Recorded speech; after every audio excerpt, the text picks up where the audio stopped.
Well, Lloydminster City Council held public hearings for 5 bylaws on Monday. While most of the feedback was positive, one bylaw's fines brought forward some criticism. Josh Ryan has more. Next to praise for bylaw changes that will account for cannabis legalization, some concern was brought forward at City Council regarding the updated traffic bylaw and increased fines related to speeding in school zones. Councillor Michael Diachuk says some complaints they received deal with regulations out of city control. And you live with them, and in the end you default to them, and so you do the best you can with them. Where we have discretion, we try to make it as safe as we can.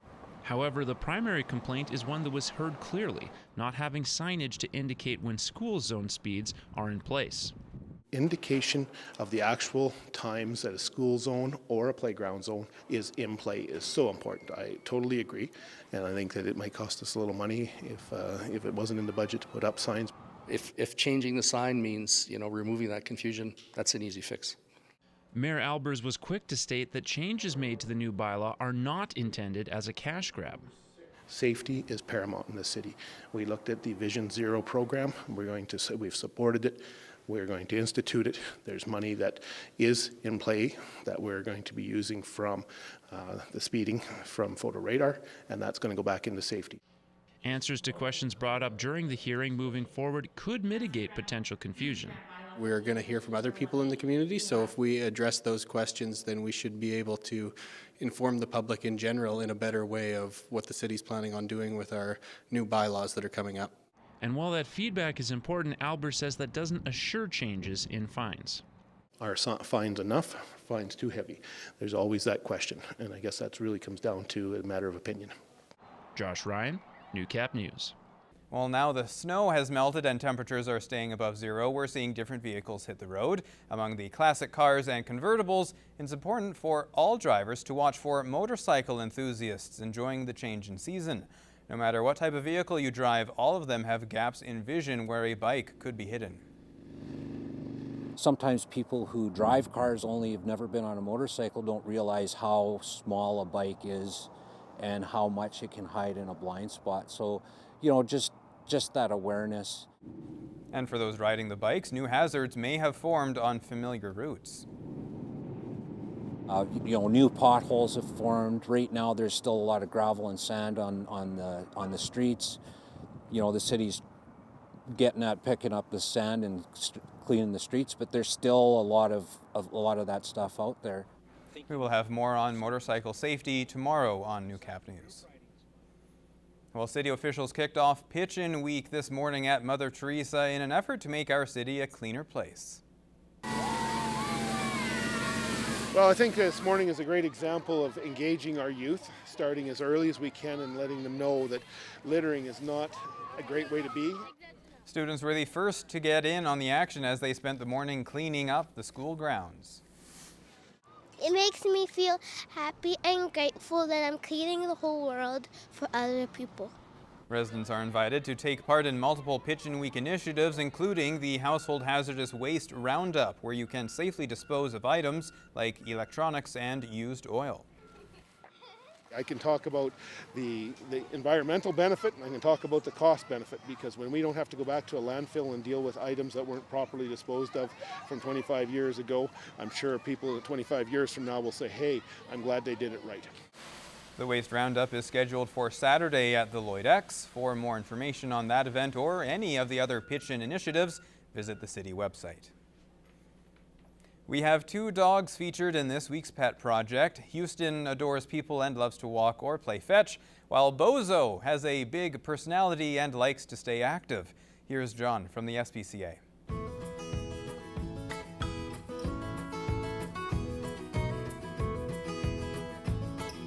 Now that spring has finally arrived, there is no better time to add that special canine to your family, and Houston can't wait to meet you. Houston is one big ball of fuzz that simply adores people. His ideal day is taking a long walk or playing fetch. After a fun-filled day, Houston will curl up next to you for an extended nap so he can recharge and be ready for another day of adventure. Although full of love, Houston can be a little unsure around small children. Therefore, we recommend that he be adopted to a home with older kids.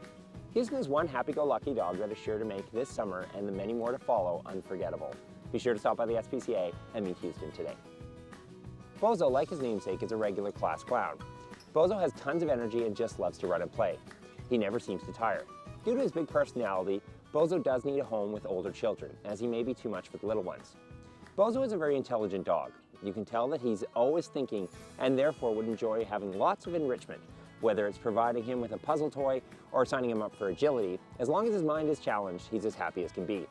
This is a dog you don't want to miss out on, so stop by the SPCA and meet Bozo today.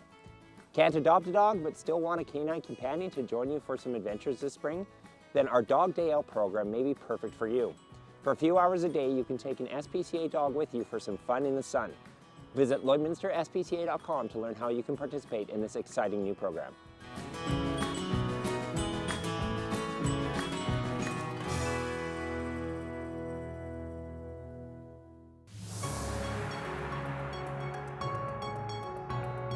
This is Newcap Sports.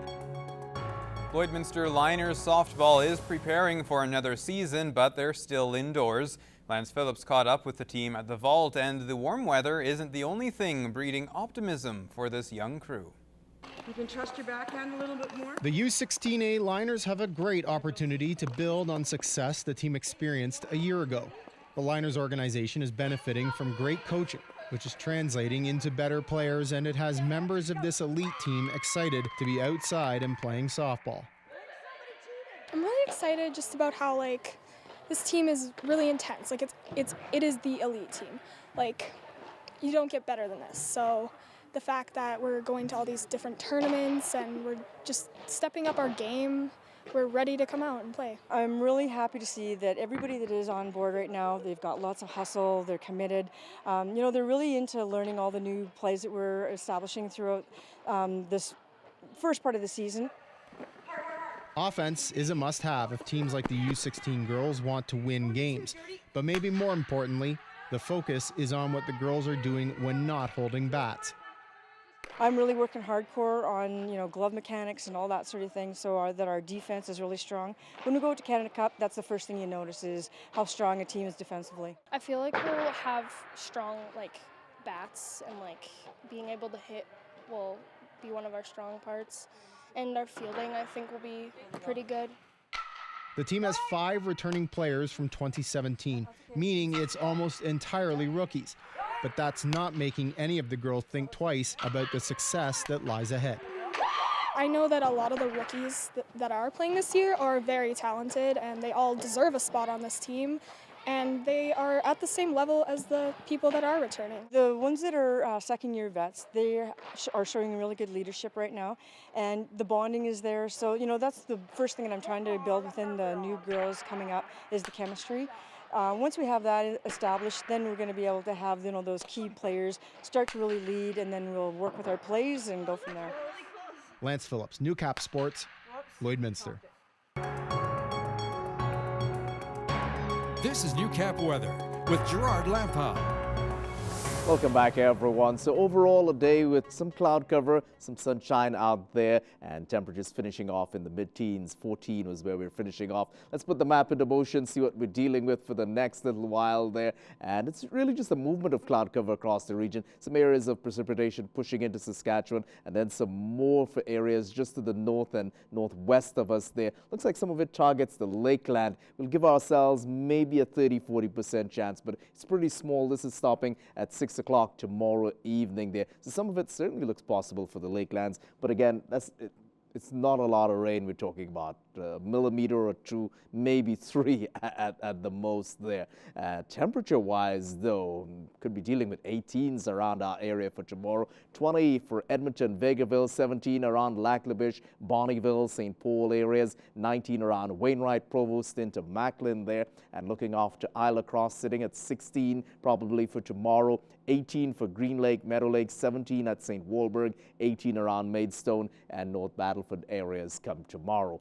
Let's head across the country then, stop off in Vancouver for a mix of sun and cloud for 13 at the moment. Similar story in Edmonton, 8 in Whitehorse, +4 and a mix of sun and cloud out to Yellowknife. Mainly sunny skies in Regina for 13. Take a look at Winnipeg there, overcast for +5. Let's head to Toronto, where all the heat has been at. They were up at 27 earlier, down to 23 now. Mainly sunny skies. 11 and a mix of sun and cloud in Quebec. 8 and light showers around Halifax being recorded at their airport. A foggy evening on the way in St. John's for +10 and -15. Mainly sunny out to Iqaluit.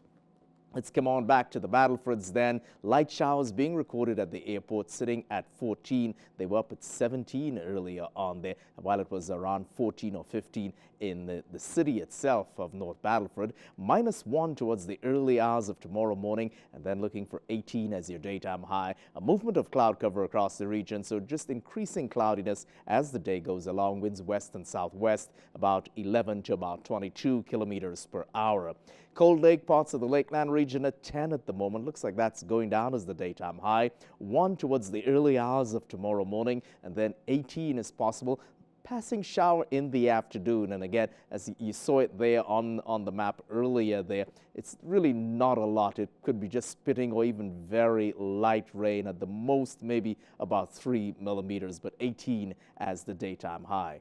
For ourselves, we're at 11, got to 14 earlier. Could see 1 in the early hours of the morning. Today we started off at 0, just at around 5, 6 o'clock thereabouts, just before the morning commute started in full swing. 18 is what you're looking for tomorrow as our daytime high for Lloydminster, Vermilion, Wainwright and Provost areas. And some cloud cover pushing across the region. This graphic is indicating the chance of precipitation at about 50%. So again, there's some odd showers around, yes, but nothing really extravagant. We'll take 18 tomorrow, 17 for Thursday, 20 for Friday and Saturday. So we're lining up another 20-degree weather weekend. And if anybody hasn't started seeding yet, you're probably itching to get at her now when you look at this. 24 on Sunday, 25 on Monday, 26 next Tuesday. Prospect of maybe some showers again around Monday or thereabouts, but overall these numbers where 16 should be average for daytime highs. This is right in the ballpark there. Brian, it's back to you for Agriculture News.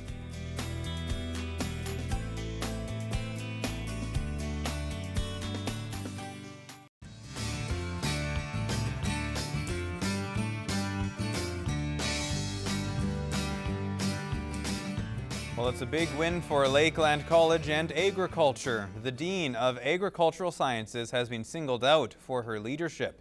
Josie Van Lent is the winner of the Gold Award of Excellence in Leadership from Colleges and Institutes Canada. The award was handed down on Monday at a conference in Victoria, BC. Van Lent has led her team with increased enrollment, industry connections, and expansion of the student-managed concept into more ag programs. Well, I'm very honored and proud to have received this award from CITL, which represents all the colleges and Polytech Institutes in Canada and CEGEPs in Quebec. And certainly for me, I share this award with my colleagues at all of my colleagues at Lakeland College, and especially my colleagues in the School of Agricultural Sciences. In a tweet, Van Lent acknowledged the incredible honor of peer recognition and is sharing the award with Lakeland College and the School of Agriculture.